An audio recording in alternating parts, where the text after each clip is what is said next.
அனைவருக்கும் வணக்கம். பாடம் 10 உயிர் தொழில்நுட்பம் மற்றும் அதன் பயன்பாடுகள்.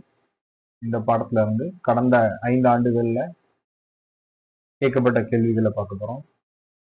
கொஸ்டின் நம்பர் 1, பின்வரும் எந்த நுட்பம் ஒரு நோயை ஆரம்பத்திலேயே கண்டறிந்து விரைவில் சிகிச்சை அளிக்கும் நோக்கத்திற்கு உதவாது? 2023ஆம் ஆண்டு கேட்கப்பட்ட கேள்வி.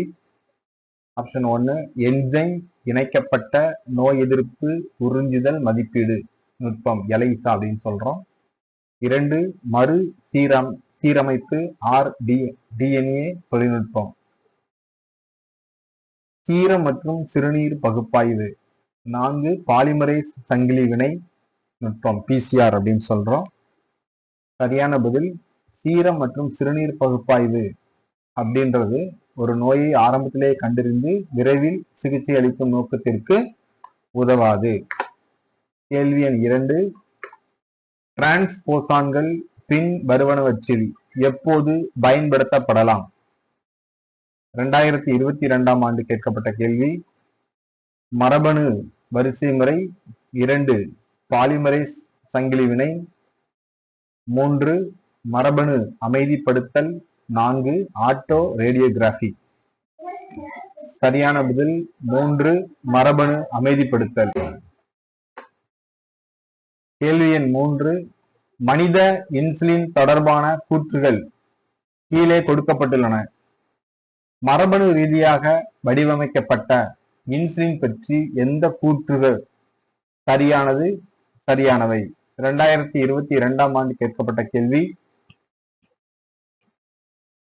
ஏ, புரோ ஹார்மோன் இன்சுலினில் கூடுதல் சி பெப்டைடு நீட்சி உள்ளது. பி, இன்சுலினின் ஏ பெப்டைடு மற்றும் பி பெப்டைடு சங்கிலிகள் ஈகோலையில் தனித்தனியாக உற்பத்தி செய்யப்பட்டு பிரித்தெடுக்கப்பட்டு அவற்றிற்கிடையே டைசல்பைடு பிணைப்பை உருவாக்கி இணைக்கப்பட்டன. சி, நீரிழிவு நோய்க்கு சிகிச்சை அளிக்க பயன்படுத்தப்படும் இன்சுலின் கால்நடைகள் மற்றும் பன்றிகளிடமிருந்து பிரித்தெடுக்கப்பட்டது. டி, புரோ ஹார்மோன் இன்சுலின் முதிர்ந்த மற்றும் செயல்பாட்டு ஹார்மோனாக மாற்றப்பட வேண்டும். இ, சில நோயாளிகள் வெளிநாட்டு இன்சுலினுக்கு ஒவ்வாமை எதிர்வினைகளை உருவாக்குகிறார்கள். கீழே கொடுக்கப்பட்டுள்ள விருப்பங்களிலிருந்து மிகவும் பொருத்தமான பதிலை தேர்ந்தெடுக்கவும். 1, சி, டி மற்றும் இ மட்டும். 2, ஏ, பி மற்றும் டி மட்டும். 3, பி மட்டும். 4, சி மற்றும் டி மட்டும். சரியான பதில் 3, பி மட்டும். பி என்ன பார்ப்போம். கொஸ்டின் மறுபடியும் பார்த்தலாம். மனித இன்சுலின் தொடர்பான கூற்றுகள் கீழே கொடுக்கப்பட்டுள்ளன. மரபணு ரீதியாக வடிவமைக்கப்பட்ட இன்சுலின் பற்றி எந்த கூற்று சரியானது அப்படின்னு கேட்டிருக்காங்க. கூற்று பி மட்டும்தான் சரியானது. இன்சுலின்ல ஏ பெப்டைடு மற்றும் பி பெப்டைடு சங்கிலிகள் ஈகோலையில் தனித்தனியாக உற்பத்தி செய்யப்பட்டு பிரித்தெடுக்கப்பட்டு அவற்றிற்கிடையே டைசல்பைடு பிணைப்பை உருவாக்கி இணைக்கப்பட்டன அப்படின்ற இந்த பாயிண்ட் மட்டும்தான் சரியான பாயிண்ட். கேள்வி எண் 4, ஒரு தனி நபரின் திசுவில் நோய்க்கு சிகிச்சை அளிக்க மரபணு பெருக்கம் சம்பந்தப்பட்ட மரபணு இலக்கு முயற்சிக்கும் போது அது இவ்வாறு அழைக்கப்படுகிறது. 2021ஆம் ஆண்டு கேட்கப்பட்ட கேள்வி. 1, மரபணு சிகிச்சை. 2, மூலக்கூறு நோயறிதல். 3, பாதுகாப்பு சோதனை. 4, உயிரி திருட்டு. 1 சரியான பதில் 1, மரபணு சிகிச்சை. ஒரு தனிநபரின் திசுவில் நோய்க்கு சிகிச்சை அளிக்க மரபணு பெருக்கம் சம்பந்தப்பட்ட மரபணு இலக்கு முயற்சிக்கும் போது அது இவ்வாறு அழைக்கப்படுகிறது, மரபணு சிகிச்சை என்று அழைக்கப்படுகிறது. கேள்வி எண் 5, பின் வருவனவற்றில் எது பிசிஆர் பாலிமரேஸ் சங்கிலி வினையின் பயன்பாடு அல்ல? 2021ஆம் ஆண்டு கேட்கப்பட்ட கேள்வி. 1, மரபணு பெருக்கம். 2, தனிமைப்படுத்தப்பட்ட புரதத்தின் சுத்திகரிப்பு. 3, மரபணு பிறழ்வு கண்டறிதல். 4, மூலக்கூறு நோயறிதல். சரியான பதில் 2, தனிமைப்படுத்தப்பட்ட புரதத்தின் சுத்திகரிப்பு அப்படின்றது சரியான பதில். கேள்வி எண் 6, கதிரியக்க மூலக்கூறு புரோப் அப்படின்னு சொல்றோம். அதுதான் அதன் நிரப்பு டிஎன்ஏ உடன் கலப்பினமாக்க அனுமதிக்கப்பட்டு பின்னர் ஆட்டோ ரேடியோகிராபி மூலம் கண்டறிவதன் மூலம் புற்றுநோயை உண்டாக்கும் பிறழ்ந்த மரபணுவை இப்போது கண்டறிவது சாத்தியமாகிறது. ஏனெனில் 2021ஆம் ஆண்டு கேட்கப்பட்ட கேள்வி, பிறழ்ந்த மரபணு ஒரு புகைப்பட தகட்டில் முழுமையாகவும் தெளிவாகவும் தோன்றும். 2, கதிரியக்க மூலக்கூறு அதன் நிரப்புத்தன்மையை கொண்டிருக்காததால் பிறழ்ந்த மரபணு ஒரு புகைப்பட தகட்டில் தோன்றாது. கதிரியக்க மூலக்கூறு அதன் நிரப்புத்தன்மையை கொண்டிருப்பதால் பிறழ்ந்த மரபணு ஒரு புகைப்பட தகட்டில் தோன்றாது. பிறழ்ந்த மரபணு ஒரு புகைப்பட தகட்டில் பகுதியளவு தோன்றும். சரியான பதில் 2, கதிரியக்க மூலக்கூறு அதன் நிரப்பு தன்மையை கொண்டிருக்காததால் பிறழ்ந்த மரபணு ஒரு புகைப்பட தகட்டில் தோன்றாது அப்படின்றது சரியான பதில். கேள்வி எண் 7, இன்சுலின் தொடர்பாக சரியான விருப்பங்களை தேர்ந்தெடுக்கவும். 2021ஆம் ஆண்டு கேட்கப்பட்ட கேள்வி, ஏ, முதிர்ந்த இன்சுலினில் சி பெப்டைடு இல்லை. பி, ஆர்டிஎன்ஏ தொழில்நுட்பத்தால் உற்பத்தி செய்யப்படும் இன்சுலினில் சி பெப்டைடு உள்ளது. ப்ரோ இன்சுலினில் சி பெப்டைடு உள்ளது. டி, இன்சுலின் ஏ பெப்டைடு மற்றும் பி பெப்டைடு டைசல்பைடு பாலங்களால் இணைக்கப்பட்டுள்ளன. கீழே கொடுக்கப்பட்டுள்ள விருப்பங்களிலிருந்து சரியான பதிலை தேர்ந்தெடுக்கவும். 1, பி மற்றும் சி மட்டும். 2, ஏ, சி மற்றும் டி மட்டும். 3, ஏ மற்றும் டி மட்டும். 4, பி மற்றும் டி மட்டும். சரியான பதில் 2,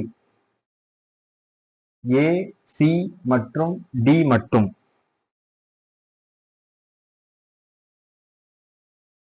ஏ என்ன அப்படின்னு பார்த்தோம்னா, முதிர்ந்த இன்சுலினில் சி பெப்டைடு இல்லை. இன்சுலின் தொடர்பான சரியான விருப்பம், முதிர்ந்த இன்சுலினில் சி பெப்டைடு இல்லை. சி, புரோ இன்சுலினில் சி பெப்டைடு உள்ளது. டி, இன்சுலின் ஏ பெப்டைடு மற்றும் பி பெப்டைடு டைசல்பைடு பாலங்களால் இணைக்கப்பட்டுள்ளன. இதுதான் இன்சுலினை பற்றி சரியான அறிக்கை. கேள்வி எண் 8, நோய்க்கு பயனுள்ள சிகிச்சை அளிக்க ஆரம்ப நோயறிதல் மற்றும் அதன் நோயியல் உடலியல் பற்றிய புரிதல் மிகவும் முக்கியமானது. ஆரம்ப கண்டறிதலுக்கு பின்வரும் எந்த மூலக்கூறு நோயறிதல் நுட்பம் மிகவும் பயனுள்ளதாக இருக்கும்? 1, சதன் பிளாட்டிங் நுட்பம். 2, எலைசா நுட்பம். 3, கலப்பினமாக்கல் நுட்பம். 4, வெஸ்டர்ன் பிளாட் நுட்பம். சரியான பதில் 2, எலைசா நுட்பம். கேள்வி எண் 9, அடினோசின் டிஅமினேஸ் குறைபாடு எதற்கு வழிவகுக்கிறது? 2029ஆம் ஆண்டு கேட்கப்பட்ட கேள்வி. 1, பார்க்கின்சன் நோய். 2, செரிமான கோளாறு. 3, அடிசன் நோய். 4, நோய் எதிர்ப்பு மண்டலத்தின் செயலிழப்பு. சரியான பதில் 4, நோய் எதிர்ப்பு மண்டலத்தின் செயலிழப்பு. கேள்வி எண் 10, பின்வரும் கூற்றுகளில் எது சரியானது அல்ல? 2020ஆம் ஆண்டு கேட்கப்பட்ட கேள்வி. 1, புரோ இன்சுலினில் சி பெப்டைடு எனப்படும் கூடுதல் பெப்டைடு உள்ளது. 2, செயல்பாட்டு இன்சுலினில் ஹைட்ரஜன் பிணைப்புகளால் ஒன்றாக இணைக்கப்பட்ட ஏ மற்றும் பி சங்கிலிகள் உள்ளன. 3, மரபணு ரீதியாக வடிவமைக்கப்பட்ட இன்சுலின் ஈ கோலையில் உற்பத்தி செய்யப்படுகிறது. 4, மனிதனின் இன்சுலின் புரோ இன்சுலினால் ஒருங்கிணைக்கப்படுகிறது. சரியான பதில் 2, செயல்பாட்டு இன்சுலினில் ஹைட்ரஜன் பிணைப்புகளால் ஒன்றாக இணைக்கப்பட்ட ஏ மற்றும் பி சங்கிலிகள் உள்ளன அப்படின்ற கூற்று சரியானது அல்ல. ஏன் அப்படின்னா, ஏ மற்றும் பி சங்கிலிகள் டைசல்பைடு பிணைப்புகளால் இணைக்கப்பட்டிருக்கும். ஹைட்ரஜன் பிணைப்பு அப்படின்றது தவறு. அதனால இந்த கூற்று வந்து தவறானது. கேள்வி எண் 11. பின்வரும் நெடுவரிசைகளை பொருத்தி சரியான விருப்பத்தை தேர்ந்தெடுக்கவும். 2020ஆம் ஆண்டு கேட்கப்பட்ட கேள்வி. பத்தி 1, பத்தி 2 பிடி பருத்தி மரபணு சிகிச்சை, அடினோசின் டிஅமினேஸ் குறைபாடு, செல்லுலார் பாதுகாப்பு, ஆர்என்ஏ குறுக்கீடு, HIV தொற்று கண்டறிதல், பிசிஆர் பெசில்லஸ் துரின்ஜெனிசிஸ். சரியான பதில்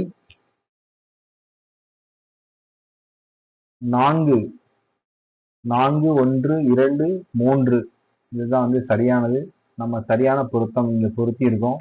பிடி பருத்தி அப்படின்றது பெசிலஸ் துரின்ஜியன்சிஸ் அப்படின்றது சரியானது. அடினோசின் டிஎம்ஏஸ் குறைபாடு அப்படின்றதுக்கு மரபணு சிகிச்சை சரியானது. ஆர்என்ஏ குறுக்கீடுக்கு வந்து செல்லுலார் பாதுகாப்பு அப்படின்றது சரியானது. பிசிஆர் HIV தொற்று கண்டறிதல் அப்படின்றது சரியானது. கேள்வி எண் 12. பெசிலஸ் துரின்ஜியன்சிஸ் பிடி நச்சு மரபணுவை அறிமுகப்படுத்துவதன் மூலம் உருவாக்கப்பட்ட பிடி பருத்தி வகை எதற்கு எதிர்ப்பு தெரிவிக்கிறது? 2000ஆம் ஆண்டு கேட்கப்பட்ட கேள்வி. 1 பூஞ்சை நோய்கள், 2 தாவர நூற்புழுக்கள், 3 பூச்சி வேட்டையாடி, 4 பூச்சி தீங்குயிரிகள். சரியான பதில் பூச்சி. 4 பூச்சி தீங்குயிரிகள். கேள்வி எண் 13. உயிரி வளங்களை அங்கீகரிக்கப்படாத சுரண்டலை தடுக்கும் சட்டங்கள் மற்றும் விதிகள் எவ்வாறு அழைக்கப்படுகின்றன? 2020 ஆண்டு கேட்கப்பட்ட கேள்வி. கோவிட் காலத்துல 1 உயிரி நெறிமுறைகள், 2 உயிரி பொறியியல், 3 உயிரி திருட்டு, 4 உயிரி காப்புரிமை. சரியான பதில் 4 உயிரி காப்புரிமை. கொஸ்டின் பாருங்க. உயிரி வளங்களை அங்கீகரிக்கப்படாத சுரண்டலை தடுக்கும் சட்டங்கள் மற்றும் விதிகள் இவ்வாறு அழைக்கப்படுகின்றது. உயிரி காப்புரிமை அப்படின்னு சொல்றோம். கேள்வி எண் 14. உயிரி தொழில்நுட்ப துறையில் பின்வரும் எந்த நோக்கத்திற்காக ஆர்என்ஏ குறுக்கீடு பயன்படுத்தப்படுகிறது? 2020ஆம் ஆண்டு கோவிட் காலத்துல கேட்கப்பட்ட கேள்வி. 1 நூற்புழுவால் ஏற்படும் பாதிப்புக்கு எதிராக பூச்சி எதிர்ப்பு தாவரத்தை உருவாக்க, 2 தாவரத்தால் கனிம பயன்பாட்டை அதிகரிக்க, 3 அறுவடைக்கு பிந்தைய இழப்புகளை குறைக்க, 4 உயிரற்ற அழுத்தங்களை தாங்கும் தாவரங்களை உருவாக்க. சரியான பதில் 1 நூற்புழுவால் ஏற்படும் பாதிப்புக்கு எதிராக பூச்சி எதிர்ப்பு தாவரத்தை உருவாக்க அப்படின்றத வந்து சரியான பதில். கேள்வி எண் 15. தங்க அரிசிக்கு பின்வருவனவற்றில் எது உண்மை? 2019ஆம் ஆண்டு கேட்கப்பட்ட கேள்வி. 1 இது வைட்டமின் ஏ செறிவூட்டப்பட்டது. இதில் டஃபோடில் இருந்து ஒரு மரபணு உள்ளது. இது பெசில்லஸ் துரின்ஜியன்சிஸ் மரபணுவுடன் பூச்சி எதிர்ப்பு தன்மை கொண்டது. இது வறட்சியை தாங்கும் திறன் கொண்டது. அக்ரோபாக்டீரியம் வெக்டரை பயன்படுத்தி உருவாக்கப்பட்டது. 4 இது மஞ்சள் நிற தானியங்களை கொண்டுள்ளது. சரியான பதில் 1 இது வைட்டமின் ஏ செறிவூட்டப்பட்டது. இதில் டஃபோடில் இருந்து ஒரு மரபணு வந்து உள்ளது அப்படின்றது வந்து சரியான பதில் தங்க அரிசியை பொறுத்த வரைக்கும். கேள்வி எண் 16. பெசில்லஸ் துரின்ஜியன்சிஸ் புரோடாக்சினை காய்ப்புழுவில் செயல்படும் பிடி நச்சாக மாற்றுவது எது? 2019ஆம் ஆண்டு கேட்கப்பட்ட கேள்வி. மறுபடியும் கேள்வி பார்ப்போம். பெசில்லஸ் துரின்ஜியன்சிஸின் புரோடாக்சினை காய்ப்புழுவில் செயல்படும் பிடி நச்சாக மாற்றுவது எது? 2019ஆம் ஆண்டு கேட்கப்பட்டது. 1 உடல் வெப்பநிலை, 2 நடுக்குடலின் ஈரப்பதமான மேற்பரப்பு, 3 குடலின் கார pH, 4 வயிற்றின் அமில pH. சரியான பதில் 3 குடலின் கார pH.